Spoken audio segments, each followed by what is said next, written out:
నా పేరు సామేలు, నా ఊరు శంషాబాదు. ఈరోజు బస్సు పాసులది విపరీతంగా పెరిగింది. ఫస్ట్ 1130 రూపాయలు ఉంటే ఇప్పుడు 1630 రూపాయలు అయింది. దీనివలన ఇప్పుడు ఈరోజు తెలంగాణలో జరుగుతున్న పరిస్థితి ఏముందంటే, లేడీస్కు ఫ్రీ బస్ అని రేవంత్ రెడ్డి గారు చెప్పారు. ఆ లేడీస్ బస్ కిరాయి కూడా ఇక్కడనే వసూలు చేస్తున్నారు.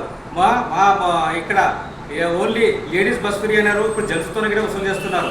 ఈ ప్రజలు అమాయకత్వంలో ఉన్నన్ని రోజులు ప్రజలతో దోచుకుంటూనే ఉంటారు. కాకపోతే ఈరోజు డిస్ట్రిక్ట్ బస్సులు ఎక్కినప్పుడు హైదరాబాద్ నుంచి జడ్చల పోవాలంటే 130 రూపాయలు ఉండే. ఈరోజు tollgate free bus tollgate charges అని 10 రూపాయలు పెంచిండ్రు. మళ్ళీ బస్సు ఛార్జీలు అని 10 రూపాయలు పెంచిండ్రు. 150 రూపాయలు ఇస్తే డిస్ట్రిక్ట్ బస్ ఎక్కచ్చు. అది హైదరాబాద్ నుంచి జడ్చల వరకు. కానీ ఏ ప్రజలు ఎవరు తిరిగి అడగరు. ఎందుకంటే అమాయకులు తెలియక కండక్టర్లు ప్రశ్నిస్తున్నారు, కండక్టర్లు తిడుతున్నారు. ఇది ఎంతవరకు న్యాయం ప్రజలది?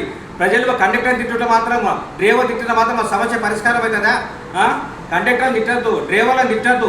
మీకు ధైర్యము దమ్ము ఉంటే, తెలివి గల వాళ్ళు అయితే సజ్జనాన్ని ప్రశ్నించండి.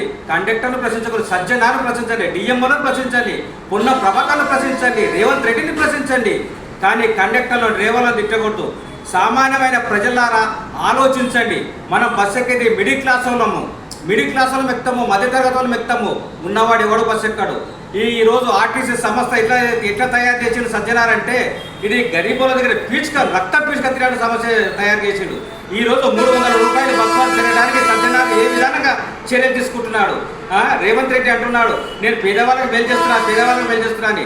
కానీ లేడీస్కు ఎంతవరకు ఫ్రీ పెట్టిండో అంతవరకు మొగలతో వసూలు చేస్తున్నారు. దీన్ని అడిగే నాదో లేరు. ఇది ప్రజలు స్పష్టంగా ఆలోచించి నిర్ణయం తీసుకొని తిరుగుబాటు చేయడానికి రోజులు ప్రజలు అమాయకంలో ఉన్న రోజులు ఈ సజ్జనారు లాంటి వాళ్ళు ఎంతో దోసుకుంటూనే ఉంటారు. ఆర్టీసీ ఇప్పుడు 300 పెంచింది, 600 కూడా పెంచుతుంది. మీ అమాయకత్వానికి మీ ఆర్టీసీ వేస్తున్న పెనాల్టీ ఇది. మీరు మేలుకొని ప్రశ్నించేటలుగా మారండి. ఈ ప్రశ్నకు సమాధానం మారండి. ఎప్పుడు ఏ ప్రశ్న వచ్చినా ఎర్రజెండా వాళ్ళు వస్తారని ఎదురు చూస్తారు. ఎర్రజెండా వాళ్ళు చేస్తేనే సమ్మెనా?